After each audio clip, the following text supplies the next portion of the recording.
बंगाल में हो रहे विधानसभा चुनाव में हुगली के जंगीपाड़ा के बीजेपी उम्मीदवार देवजीत सरकार ने आरोप लगाया कि 220 नंबर बूथ की खिड़की खुले रहने की वजह से वोटों की गोपनीयता भंग हो रही थी। बीजेपी उम्मीदवार की शिकायत के बाद वहां हंगामा होने लगा।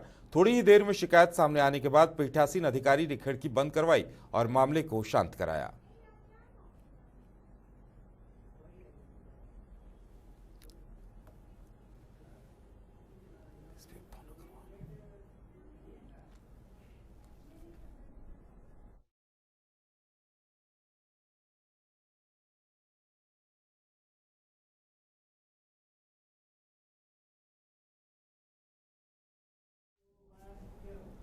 और ज्यादा जानकारी के लिए इस वक्त हमारे साथ हमारे संवाददाता आफ्ताब कोलकाता से हमारे साथ जुड़े हुए हैं।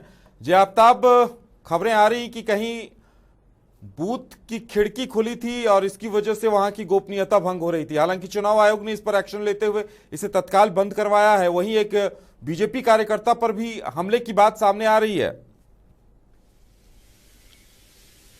बिल्कुल देखिए, 205 उम्मीदवार हैं, 31 विधानसभा हैं और ऐसे में कह सकते हैं कि आज का दिन बहुत महत्वपूर्ण है। तीसरा चरण है और जिस तरीके से 2 चरण के मतदान हुए, काफी इजाफा हुआ परसेंटेज में, इसे भी लोकतंत्र की जीत बताई जा सकती है। और जैसे ही खबर आ रही है कि कहीं जो है कि किसी टीएमसी के नेता के घर पे जो है कि ईवीएम मशीन बरामद हुआ है, कहीं बमबारी की खबर है। विस्तार से हमारे सीनियर रिपोर्टर हमें आप यहाँ पे दीपक भट्टाचार्य जो उनसे मुकम्मल तरीके से जानने की कोशिश करेंगे। दीपक जी, आप ये बताइए कि जो अभी इलेक्शन देख रहे हैं, 2 चरण का मतदान आपने खासतौर पे देखा, तीसरा चरण का मतदान आज हो रहा है। ऐसे में जो है कि टीएमसी के नेता के घर से, पहले हम आपको बता दें कि भाजपा के नेता की गाड़ी से असम में जो है कि ईवीएम मशीन बरामद हुए थे, तो कांग्रेस ने लगातार इस पर हमला बोला था। अब जो है कि टीएमसी के नेता के घर जो है कि बरामद हुआ है ईवीएम, ऐसा आरोप है। उसके बाद कहीं एक स्कूल में इलेक्शन हो रहे थे, वहां खिड़की खुले होने के कारण जो है कि मतदाता केंद्र पर जो है कि खुलेआम जो है कि मत पड़ रहे थे, वोटिंग हो रही थी। इसे लेकर भी जो है कि बीजेपी कार्यकर्ता ने हंगामा किया। बमबारी की बहुत जगहों पे खबरें आ रही है, क्या कुछ खबर है ये बताइए।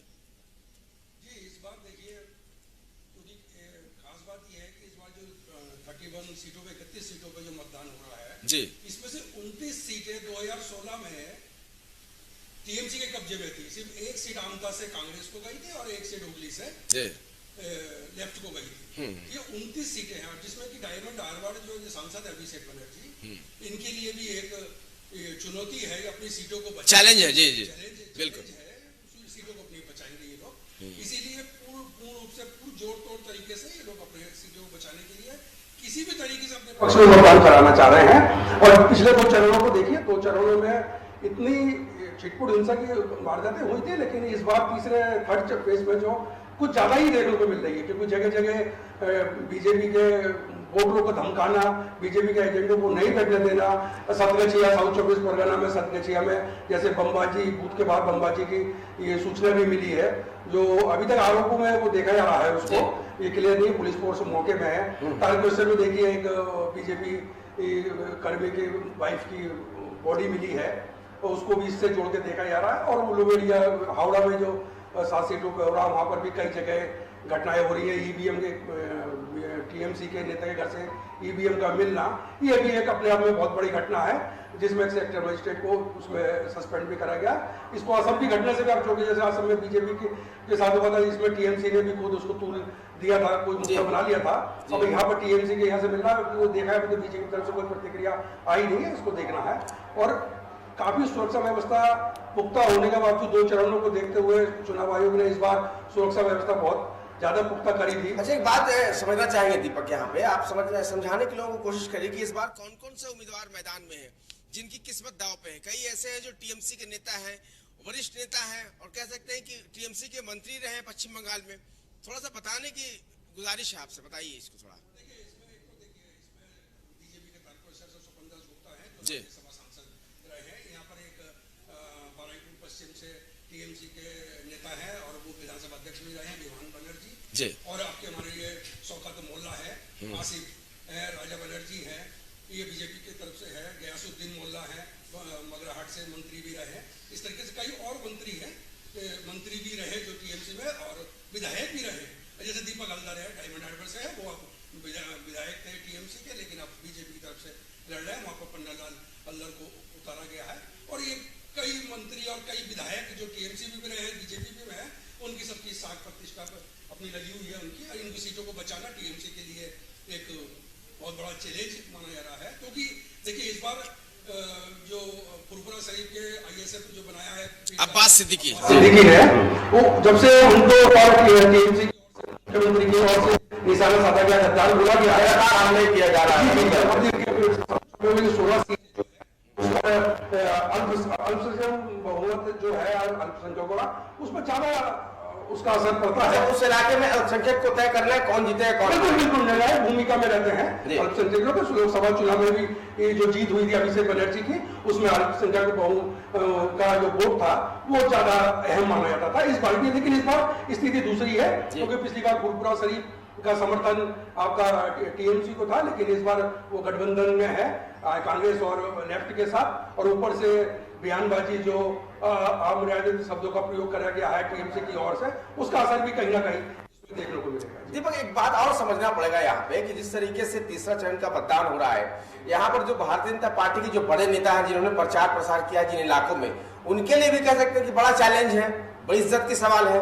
और जहां तक हम बात करें ममता बनर्जी और उनके भतीजे अभिषेक बनर्जी की, तो 3 चरण जो इलेक्शन हो रहे हैं, दोनों पार्टियों के जो बड़े नेता हैं उनके लिए इज्जत की सवाल है कि नहीं?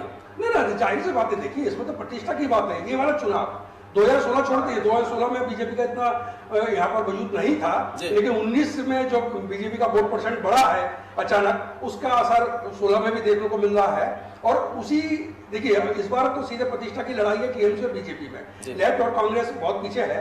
अब इसमें अपने अपने वजूद को बचाने के लिए दोनों पार्टियों ने हर स्तर से अपना प्रचार करा है, और बड़े बड़े कद्दावर नेता चारों तरफ से लगाए गए, जिसमें देखिए टीएमसी की ओर से जया बच्चन भी, जो जया बच्चन सपा की है, और वो उन्होंने भी यहाँ कलकत्ता आई हुई कल से प्रचार शुरू कर दिया है। क्योंकि देखिए कई सीटें ऐसी है जिनको बचाना है, और उल्लूबेड़िया की तरफ से जो प्रचार करा गया लगातार मोदी का, आज भी मोदी का है, और योगी आदित्यनाथ का, नड्डा लगातार आ रहे हैं, अमित शाह का लगातार प्रोग्राम हो रहा है। तो देखिए कहीं ना कहीं बीजेपी को ये मानना है कि हम 200 से अधिक सीटें, जो बीजेपी का कहना है 200 से अधिक सीटें लेकर हम सत्ता बनाएंगे बंगाल में, उधर टीएमसी का सीधे सीधे कहना है कि नहीं, सत्ता हमारी बननी है, और हम अभी तो 2 चरणों में हम लगभग जीत की ओर अग्रसर है, और आगे भी हम जीतेंगे।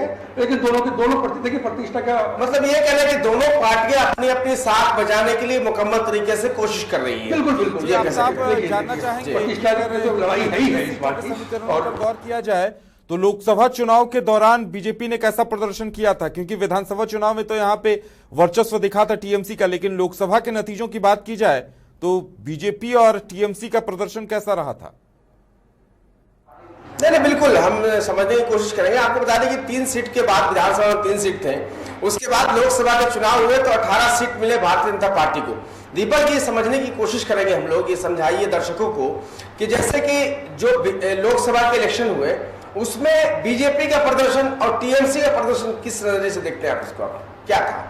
देखिए जहाँ 18 सीटें जीती है इन्होंने, उत्तर बंगाल में सबसे ज्यादा सीटें रही हैं, और पूरे बंगाल में इनकी 18 सीटें रही हैं, और जहां जीती है उनका तो परसेंटेज था ही अच्छा, लेकिन जहां पर नहीं जीती वहां भी बीजेपी का बहुत अच्छा प्रदर्शन रहा है। विधानसभा क्षेत्रों में उसका वोट परसेंट बड़ा है, और उसी से ये गदगद होकर बीजेपी इस बार के चुनाव को देख के चल रही है। क्योंकि जिस क्षेत्र में टीएमसी के सांसद, लोकसभा में टीएमसी जीती है, लेकिन विधानसभा में इसका अच्छा प्रदर्शन रहा है बीजेपी का, उसी मत प्रतिशत को लेकर ही बीजेपी ये 2016 की लड़ाई लड़ रही है। तो चूंकि देखिए लोकसभा और विधानसभा में बहुत अंतर होता है, और उसका तरीका भी अलग होता है, लेकिन आधार वही है बीजेपी के लिए। मतलब कह सकते हैं जिस तरह वोट हार जीत एक अलग चीज है, लेकिन जिस तरीके से वोट परसेंटेज में जो इजाफा हुआ है भारतीय जनता पार्टी को, उसके हौसले के साथ किसकी चुनाव लड़ रही है। बिल्कुल बिल्कुल, वही हौसला उसी से बड़ा है इनका। और आफ्ताब, हम अपने दर्शकों को बता दें कि बारुईपुर में बीजेपी कार्यकर्ता के ऊपर हमला हुआ है, सर में चोट आई है।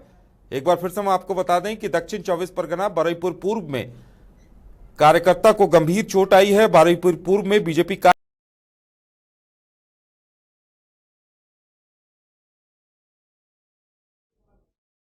तो बारुईपुर पूर्व में बीजेपी कार्यकर्ता पर गंभीर हमला हुआ है। आफ्ताब, हिंसा की खबरें भी आने लगी हैं। बारुईपुर पूर्व में बीजेपी कार्यकर्ता पर गंभीर रूप से हमला हुआ है, चोटें आई है, स्थिति गंभीर बताई जा रही है।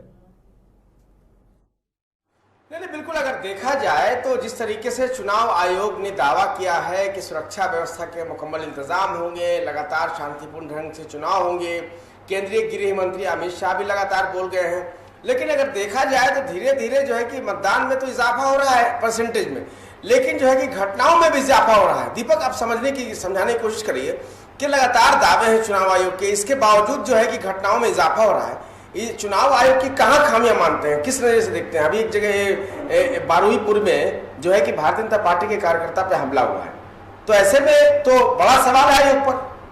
देखिए, ये घटना का तो कल रात से ये अंदेशा हो गया था कि तीसरे चरण में कुछ घटनाओं में इजाफा हो सकता है, क्योंकि बारुईपुर जो क्षेत्र है, मैंने वो पहले आपको बताया कि अभिषेक बनर्जी का लोकसभा क्षेत्र है और उसी के अंतर्गत ये विधानसभाएं हैं, और वहाँ आईएसएफ, ये फुरफुरा शरीफ या अब्बास सिद्दीकी, पीरजादा अब्बास सिद्दीकी है, वो चूंकि गठबंधन में है, इस बार समर्थन उनको टीएमसी को नहीं है समर्थन, तो ये अंदेशा रात से ही था। और उसको देखते मतलब टीएमसी के साथ भी रही है अब्बास सिद्दीकी रहे हैं टीएमसी के साथ भी पहले। हाँ, फुरफुरा शरीफ का समर्थन रहा है ना, फुरफुरा शरीफ में तो ममता जाती थी, और इस विधानसभा चुनाव से भी पहले वो गई थी फुरफुरा शरीफ में अपने समर्थन के लिए, लेकिन उसी बीच ओवैसी असदुद्दीन ओवैसी आए थे मीम के, उन्होंने पीरजादा से बात करी, तो उसी के बाद पहले उनका गठबंधन का चला था, लेकिन किसी वजह से नहीं हो पाया, तो वो कांग्रेस और लेफ्ट के साथ हुआ। देखिए, अंदाजा घटनाओं का कल रात से ही हो गया था जी, लेकिन उसको देखते हुए चुनाव आयोग के जानकारी में भी ये मामला था। इसी बार चुनाव आयोग ने खास करके दक्षिण 24 परगना के जो बूथ हैं, हर बूथ के 200 मीटर के दायरे में 144 लगा रखा था, जबकि हावड़ा और हुगली में ये जो नियम है ये 100 मीटर में है। लेकिन देखने को ये मिला कि 200 मीटर के दायरे में 144 लगने के बावजूद लोग, समर्थक टीएमसी के हो या बीजेपी का आईएसएफ को, वो काफी नजदीक भी बूथ के नजदीक पहुंच जा रहे हैं। और ये भी एक चिंता का विषय है कि इतने अर्धसैनिक बल होने के बावजूद लोगों का वहां तक पहुंच जाना और वोटरों को बाधा पहुंचाना, एजेंट को बैठने नहीं देना, मारपीट करना। भी जैसे बारुईपुर में बीजेपी के ऊपर हमला हुआ है, जो टीएमसी पर आरोप लग रहा है, एक का सिर फूट गया है, उसको अस्पताल में भेज दिया गया है। इस तरह की घटना एक चिंता का विषय है और ये इलेक्शन कमीशन के लिए को सोचना चाहिए, और अभी भी चूंकि वक्त है और वहां पर सख्ती बढ़ानी चाहिए।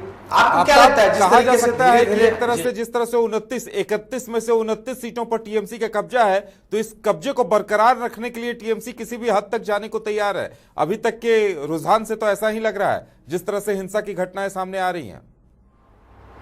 नहीं, बिल्कुल। देखिए, जिस तरीके से हिंसा की घटनाएं सामने आ रही है, तो 29 सीट पे कब्जा टीएमसी का है और मुकम्मल तरीके से चाहती भी है कि कब्जा हमेशा मेरा बरकरार रहे। लेकिन देखिए, लोकतंत्र है, जनता का जनादेश का सम्मान करना चाहिए, और जिस तरीके से टीएमसी कई बड़े नेता छोड़कर जो है कि भारतीय जनता पार्टी में शामिल हुए हैं, तो कहीं ना कहीं बीजेपी का हौसला बढ़ा है, बीजेपी मजबूत हुई है। और इसे लेकर ही बीजेपी ने जिस तरीके से मैदान में अपने नेताओं को उतारा है, उम्मीदवारों को उतारा है, तो कह सकते हैं कि बीजेपी कहीं ना कहीं पश्चिम बंगाल में मजबूत हुई है। दीपक, आपको ये समझने की कोशिश करिए, समझाने की कोशिश करिए, लोगों को बताइए कि मतलब जो 31 सीट में से 29 सीट टीएमसी के पास था, तो आपको क्या लगता है कि सीट और मतलब अपने इज्जत को बचाने के लिए, कह सकते हैं अपने सीटों को बचाने के लिए, टीएमसी किसी मुकाम पे जा सकती है? देखिए, फिर जो पहले मैंने बताया था कि टीएमसी को अपना गढ़, अभिषेक को अपना गढ़ बचाना है, क्योंकि इस बार ये समीकरण दूसरा है, क्योंकि ये जो अभी अम्फान वाला जो चक्रवाती तूफान आया था, उसी को मुद्दा बनाया था बीजेपी ने कि तिरपाल चोर, चावल चोर, ये बनाया था, यही आईएसएफ ने बनाया है, पीरजादा पार्टी ने, और यही नेगेटिव में जा रहा है टीएमसी के लिए। तिरपाल चोरी हुई है, पैसा जो मिला है वो टीएमसी के नेताओं ने अपने मकानों के लिए जो पैसा 20-20 हजार रुपए मिला था, वो टीएमसी के नेताओं के खाते में गया था। यहाँ तक कि मुख्यमंत्री को अपने नेताओं से कहना पड़ा था कि भाई ये कट मनी नहीं, ये पैसा आप वापिस करिए। और तिरपाल भी चोरी हुई, लोगों को घर में छत पर तिरपाल नहीं मिला, और जिनको जरूरत नहीं थी, जिनके मकान थे, जो टीएमसी के नेता के या काउंसलर के जो परिचित थे, उनको दे दिया गया, मकान के लिए, मरम्मत के लिए पैसा उनको दिया गया। एक और खबर आ रही है, दक्षिण 24 परगना जिले के मगराहाट में टीएमसी और एसएफआई प्रत्याशी के बीच आपस में विवाद हुआ है। तो पश्चिम बंगाल विधानसभा टीएमसी और आईएसएफ के उम्मीदवार के बीच आपस में विवाद हुआ और बताया जा रहा है कि बूथ के बाहर दोनों ही धरने पर बैठ गए हैं। तो दक्षिण 24 परगना जिले के मगराहाट विधानसभा क्षेत्र में मतदान के दौरान टीएमसी और आईएसएफ के उम्मीदवार के बीच कहासुनी हो गई है। आपसी विवाद के बाद दोनों उम्मीदवार बूथ के बाहर धरने पर बैठ गए हैं।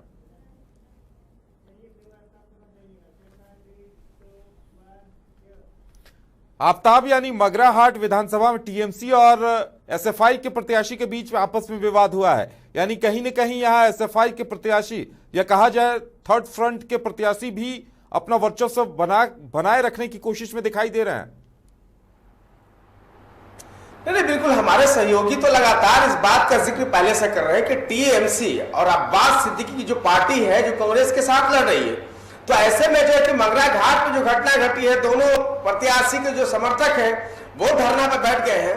तो ये समझाने की कोशिश कीजिए दीपक, आपने पहले ही कहा था कि मतलब जो है कि फुरफुरे शरीफ के जो पीरजादा है अब्बास सिद्दीकी, उनकी जो पार्टी आईएसएफ है, उनके समर्थक और टीएमसी के समर्थक पे दोनों में जो है कि झमेला हुआ है, कचड़ा हुआ है, लड़ाई झगड़ा हुआ है दोनों में, और कह सकते हैं कि दोनों ने जो है कि सड़क पे जो है कि अब धरना देना शुरू कर दिया है। ऐसे में क्या कुछ कहेंगे आप? जी देखिए, मैंने पहले जैसे आपको बताया कि दक्षिण 24 परगना जिसमें 16 सीटों पे आज चुनाव है, इसमें आईएसएफ का और टीएमसी का बीजेपी का तीनों का प्रतिष्ठा की लड़ाई है। क्योंकि आईएसएफ का समर्थन फुरफुरा शरीफ जो है दरगाह पीरजादा का, फुरफुरा शरीफ का हमेशा समर्थन टीएमसी को रहा है। ममता जाती रही है, सम्मान करती है, लेकिन ये जब से ये गठबंधन हुआ है आईएसएफ का लेफ्ट और कांग्रेस के साथ, उसके बाद से ममता की बयानबाजी कई सभाओं में उन्होंने, ममता बनर्जी ने जो है कि अब्बास सिद्दीकी पर निशाना भी साधते नजर आई। उन्होंने कहा कि मेरे साथ इन्होंने धोखा दिया है, तो ऐसे में लड़ाई अपने अपने साथ को बचाने की है। जी जी जी, वही तो ये अब्बास सिद्दीकी तो सीधे सीधे ममता पर निशाना साध रहे हैं कि ममता ने कुछ नहीं करा, टीएमसी ने बातें करे, वादा करने का वादा खिलाफी की। उन्होंने अम्फान में चोरी हुई, चावल चोरी हुई, लोगों को कुछ नहीं मिला, सड़कें टूटी हुई हैं, गड्ढे पड़े हैं, नहीं बनता है कुछ, कितने वादे करे, साफ पानी, ये कुछ नहीं हुआ। अब्बास सिद्दीकी का सीधा कहना है कि ममता ने जो वादे करे थे 16 में भी 19 में भी, वो वादा पूरा नहीं हुआ। जबकि उसके बाद ममता उल्टा आरोप लगा रही है हमारे ऊपर कि हम लोग वादा खिलाफी कर रहे हैं। बोला ऐसे में हमें अपने कैंडिडेट विधानसभा में पहुंचाना है, हमारे क्षेत्र का विकास करना है, और इसके लिए हमने गठबंधन करा है। अच्छा, आप एक समीकरण बताइए, जैसे कि एएमआईएम भी खड़ी है, असदुद्दीन ओवैसी की पार्टी, अब्बास सिद्दीकी भी लड़ रहे हैं वाम मोर्चा के तहत, तो ये दोनों पार्टियां जो लड़ रही है, कांग्रेस जिस तरीके से जिस परिस्थिति में मजबूती से लड़ना चाहिए था, उस तरीके से कांग्रेस पार्टी पश्चिम बंगाल में वाम मोर्चा के साथ भी लड़ाई नहीं लड़ रही है। तो ऐसे में टीएमसी को नुकसान या फायदा होगा या बीजेपी को नुकसान या फायदा होगा अब्बास सिद्दीकी और असदुद्दीन ओवैसी से, क्या लगता है आपको? देखिए, असदुद्दीन ओवैसी का तो इस क्षेत्र में नहीं है, इसमें सीधे आईएसएफ का है, और आईएसएफ का गठबंधन है, लेफ्ट के साथ है, कांग्रेस के भी साथ है, लेकिन कांग्रेस के साथ जितना जानकारी में आया था कि मनमुटाव चल ही रहा है, खुलकर वो लोग एक दूसरे का समर्थन में नहीं है। क्योंकि आईएसएफ का वहाँ वर्चस्व कायम है, मतलब अल्पसंख्यक बहुमत वोट है वहाँ पर, और इसी मारे देखिए इसको एक तरह से देखा जाए तो जैसे बीजेपी का कहना है और टीएमसी का कहना है वोट कटवा, और अगर इसको वोट मिलता है आईएसएफ को, जो मुस्लिम वोट जाते हैं, तो इसका जाहिर सी बात है कि जो मुस्लिम वोट टीएमसी का कटेगा, क्योंकि जब फायदा बीजेपी को मिल सकता है, क्या लगता है? निश्चित रूप से ये देखिए, ये तो जब वोट कटेगा तो टीएमसी का वोट कटेगा तो उसका लाभ बीजेपी को ही जाएगा, जैसा माना जा रहा है। और क्योंकि लेफ्ट का वोट भी, लेफ्ट को भी मुस्लिम वोट मिलते थे, क्योंकि लेफ्ट के साथ इस टाइम गठबंधन है आगे सबका, तो इसी मारे वोट जब कटेगा तो सीधे तौर पर इसका टीएमसी को ही नुकसान पहुंच सकता है। आफ्ताब, ये जो पीरजादा अब्बास सिद्दीकी हैं, ममता के करीबियों में गिने जाते थे, आखिर ऐसी क्या वजह रही कि वो इस कदर नाराज हो गए कि सीधे ममता बनर्जी पर हमलावर हैं? यहां तक कि वो ये भी कह रहे हैं कि ममता बनर्जी से किसी मुस्लिम नेता ने कभी नहीं कहा कि आप तुष्टीकरण करें, ममता बनर्जी खुद से तुष्टीकरण कर उन्होंने माहौल बिगाड़ा है। इस तरह के आरोप भी वो लगाते दिखाई दे रहे हैं। नहीं, बिल्कुल, अगर देखें तो फुरफुरा शरीफ के जो पीरजादा हैं वो अब्बास सिद्दीकी कभी ममता बनर्जी के साथ थे, उनके समर्थन में थे, लेकिन खबर ये आ रही कि सीटों के बंटवारे को लेकर जो है कि काफी विवाद हुआ। इसके बाद वाम मोर्चा और कांग्रेस पार्टी के साथ चले गए। असदुद्दीन ओवैसी से भी बातचीत, फुरफुरा शरीफ की ये खबर है, अब्बास सिद्दीकी की हुई थी, लेकिन जब अब्बास सिद्दीकी ने कांग्रेस में जाने का, समर्थन में जाने का फैसला कर लिया, उसके बाद जो है कि असदुद्दीन ओवैसी भी मुकम्मल तरीके से उन्होंने पूरे विधानसभा क्षेत्र में चुनाव लड़ने से इनकार कर दिया। तो ऐसे में कह सकते हैं कि जो समीकरण बनते नजर आ रहे हैं, अगर जो वाम मोर्चा की गठबंधन, संयुक्त मोर्चा की गठबंधन है, बीजेपी है और टीएमसी है, अगर तीनों पार्टियों में से किसी को जनता का जनादेश मुकम्मल तरीके से सरकार बनाने के नंबर पर नहीं मिलता है, तो ऐसे में कोई नया समीकरण बन सकता है। अब क्या कुछ बनेगा ये तो 2 मई के बाद क्लियर हो पाएगा, लेकिन फिलहाल के वक्त में अगर देखा जाए तो असदुद्दीन ओवैसी और अब्बास सिद्दीकी, साथ में जो कांग्रेस पार्टी है, वाम मोर्चा है, कहीं ना कहीं ये लोग जो है कि टीएमसी और भारतीय जनता पार्टी का खेल जरूर कहीं ना कहीं बिगाड़ सकते हैं। कई ऐसे नेता हैं जिनकी इज्जत साख पे लगी है, दाव लगी है। तो हम कह सकते हैं कि ये तो 2 मई को क्लियर होगा, लेकिन फिलहाल के वक्त में अगर देखा जाए तो सबकी नजर इन पार्टियों पर भी है। खासकर जो अल्पसंख्यक समुदाय के जो वोटर हैं, वो उनके वोट बंटवारा ना हो पाए, इसे सारे पार्टियां मुकम्मल तरीके से उन्हें जो है कि अपने तरफ आकर्षित करने में लगी है। तो इसका परिणाम क्या होगा ये तो देखना होगा, लेकिन फिलहाल के वक्त में अगर देखा जाए तो टीएमसी और भारतीय जनता पार्टी के नेता अपनी अपनी साख बचाने के तरीके में लगे हुए हैं। जी बिल्कुल, तो ये भी देखना दिलचस्प होगा कि आगे क्या होता है। और जिस तरह से यहाँ समीकरण बनते दिखाई दे रहे हैं, यानी सीधा सीधा मुकाबला कहा जा सकता है कि टीएमसी और बीजेपी के बीच है, लेकिन कहीं कहीं एसएफआई, सीपीएम और कांग्रेस के उम्मीदवार भी कुछ न कुछ प्रतिशत तो वोट लाते हुए ही दिखाई दे रहे हैं। आफ्ताब,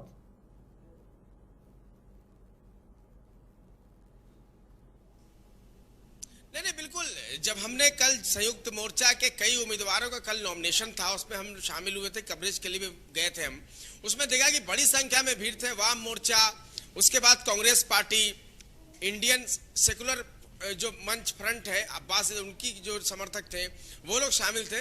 तो ये इस बात से देखिए, लोकतंत्र में इस बात से आप कतई इनकार नहीं कर सकते हैं कि मतलब किसी का वोट परसेंटेज नहीं है, किसी का, देखिए वोट पर किसी का अपना अधिकार नहीं होता है, सभी पार्टियों का अपना अपना अधिकार होता है, जनता का जनादेश का सर्वोपरि है।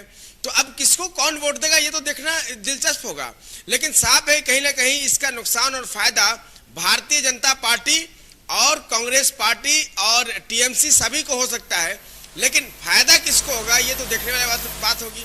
और बता दें कि कई ऐसे उम्मीदवार हैं जो खासकर जो है अभी टीएमसी में कल होके मंत्री थे, आज जो है कि बीजेपी के उम्मीदवार हैं। आपको बता दें कि सैयद शाहनवाज हुसैन जो बिहार सरकार के उद्योग मंत्री हैं, फिलहाल के केंद्रीय मंत्री भी रह चुके हैं, बड़े नेता हैं बीजेपी के, कई इलाकों में उन्हें विरोध का सामना भी करना पड़ रहा है, क्योंकि कभी वो जो है कि टीएमसी के उम्मीदवार थे, मंत्री थे, आज वो बीजेपी के उम्मीदवार हैं। जब सैयद शाहनवाज हुसैन उनके प्रचार में जा रहे हैं तो ऐसे में कार्यकर्ताओं का विरोध भी झेलना पड़ रहा है, कई विरोधियों का। तो कह सकते हैं कि देखिए वक्त बदला है, समीकरण बदला है, अब सरकार बदलेगा है या नहीं ये तो देखने वाली बात होगी, लेकिन फिलहाल के वक्त में जो रंजिश है, जो कांटे की टक्कर है, वो धीरे धीरे और मुकम्मल तरीके से तेज होती जा रही है। जी